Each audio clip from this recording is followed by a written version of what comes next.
My name is Jorge Orozco and I am the founder and owner of a company called Golosana. Our value propositions are simple, short, and specific.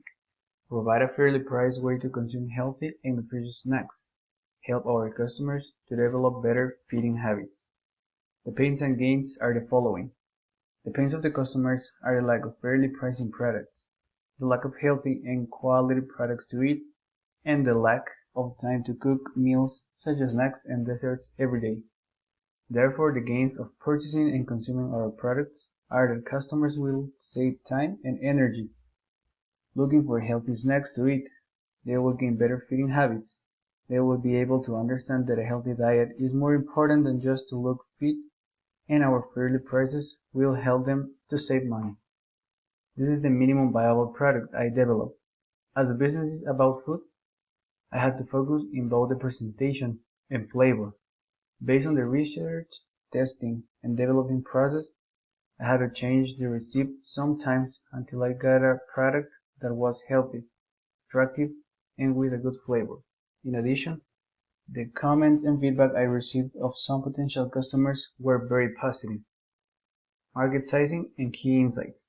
The potential buyers of our product are all men and women from 15 to 64 years old that live in Guatemala, that are in total 8,270,214, according to the records of the country. Therefore, our market size is 55% of the entire population in Guatemala. The business will be located in the capital city of the country to ease the production and transportation of the products to the whole country. Our total addressable market is every single home in Guatemala that consumes food from the supermarket. The entire population is 14,901,286, and every family has an average of 5 members.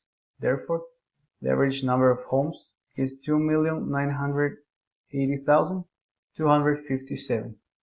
In terms of money, that would mean annually profits of about $19,073,646.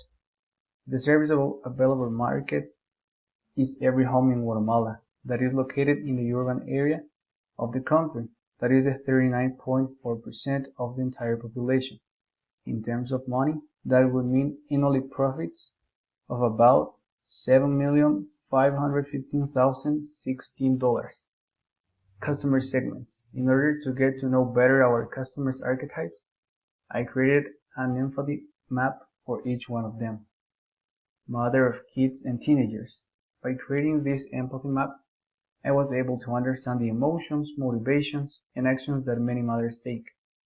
By pondering about it, and in addition with their pains and gains, I could realize that they are a good fit for my value propositions, because their main motivation is to provide their children the best in any aspect.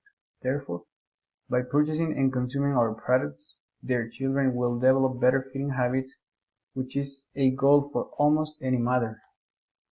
Overweighted men and women from 20 to 55 years old.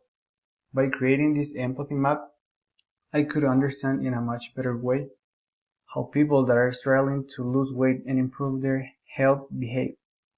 This archetype fits very well with our value propositions because we will be able to help them to develop better feeding habits and also changing the wrong perception some people have that healthy food isn't tasty.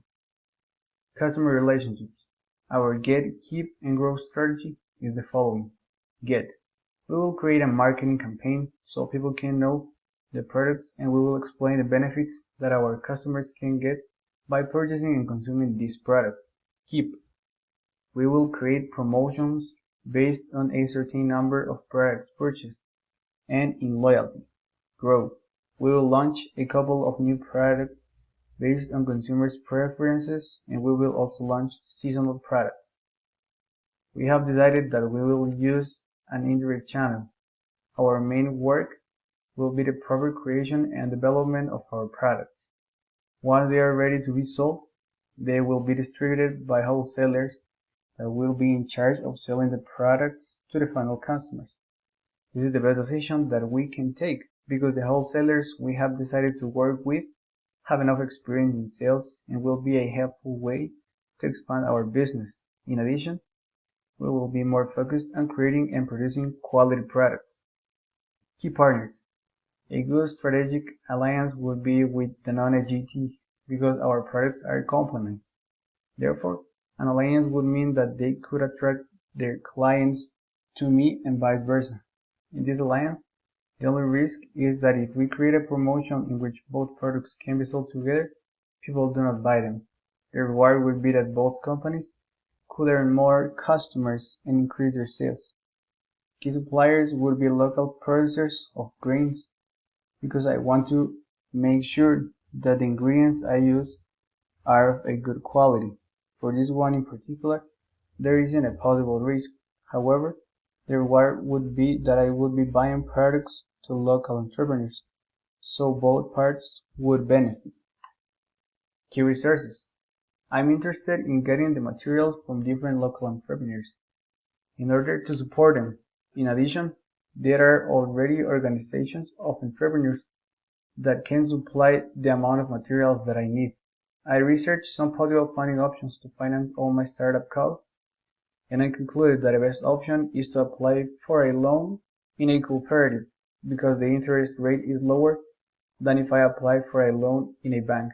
In addition, I would also apply for a loan in the same cooperative to finance the working capital because it is better than a bank one.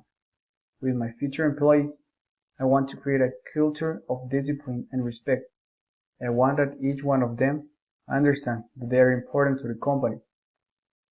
So it is essential that they do their best effort and that I will be strict but respectful with them.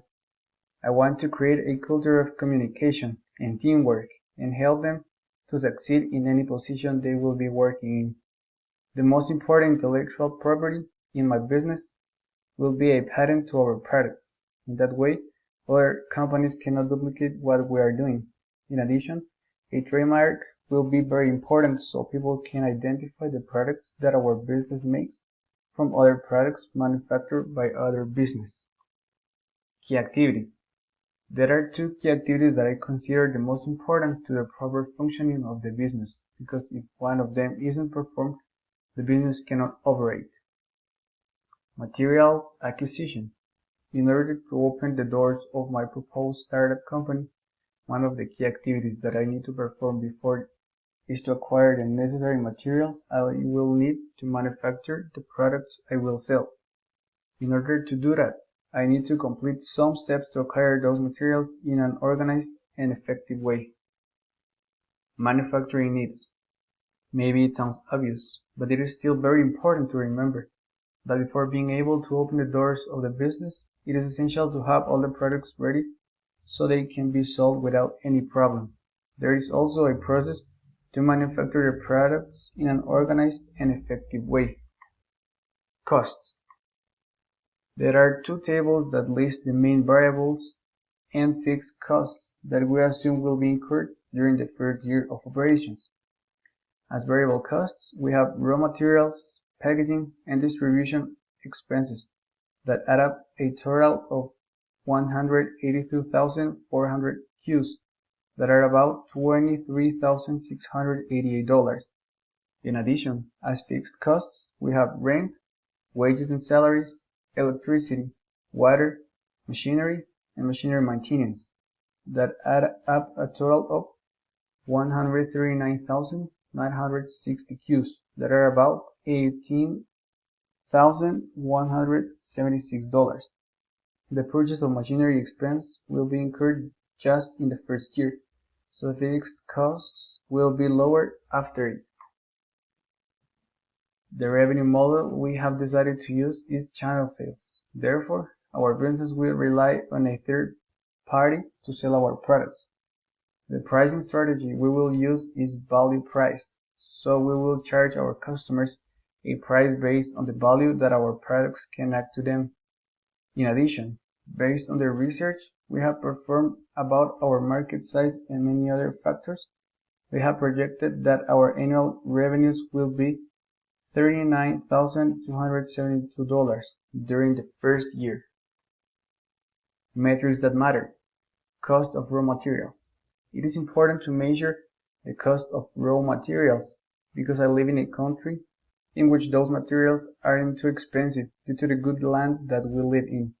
In addition, those materials haven't seen exploded, so there is a big opportunity of taking advantage of them. I calculated those annually costs to be $18,701 based on the calculated demand of the product.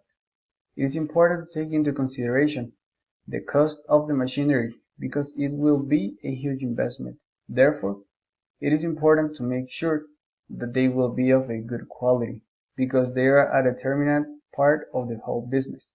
I calculated the cost of them to be about $6,000 the first year. If the demand increases during the first year, it would be necessary to buy more machinery the second year. It is very important to consider the rent price and also the location and quality of the fabric that will be rented because it is the place where the product will be manufactured, so it must be a good place. In addition, the location and rent price must be good. I calculated the annual cost of rent to be about $2,337. It is essential to consider the calculated income because it basically states if the business can be profitable or not. It is also based on the customer segments that we have previously stated to make our projections as accurately as possible. The calculated operating income for the first year is a negative $2,592. This is because the first year it is necessary to incur in some other expenses that will not be done the next years. It is important to consider the costs of maintenance of our machinery because it is necessary to take care of the machinery due to they reflect a huge investment. The person in charge of the maintenance must be a professional in order to provide a quality service and keep our machinery working properly. I have stated that this service will be provided twice a year in order to make sure that everything is working properly. It is more than just keeping the machines safe. It is to keep the whole business working. Based on research, I stated that the cost of maintenance will be about $450 annually.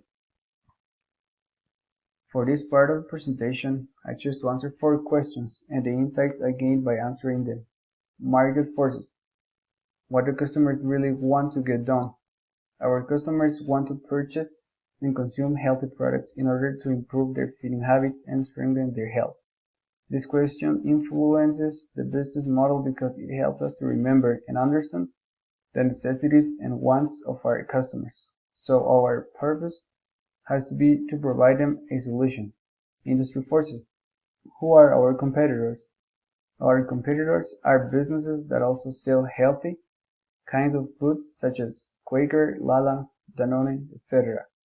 In addition, we have competitors that are small businesses that sell homemade products in their cities. That factor may influence the business model of our company because we want to succeed and we need to make our products unique and have a differentiated company. Key trends. Which trends might influence buyer behavior? Now, on these days, a trend that can influence buyer behavior is the necessity and desire that many people have to look good and healthy. Therefore, that can also help the company to increase our sales and use that trend in our favor. That factor can impact the business positively because we can take advantage of it in order to make the business more profitable and more known. Macroeconomic forces. How high is the unemployment rate? The unemployment rate in my country is 5.8%, which is a huge rate compared with previous years. That factor can influence the business model because it can help us as a motivator to try to expand the business to generate more jobs.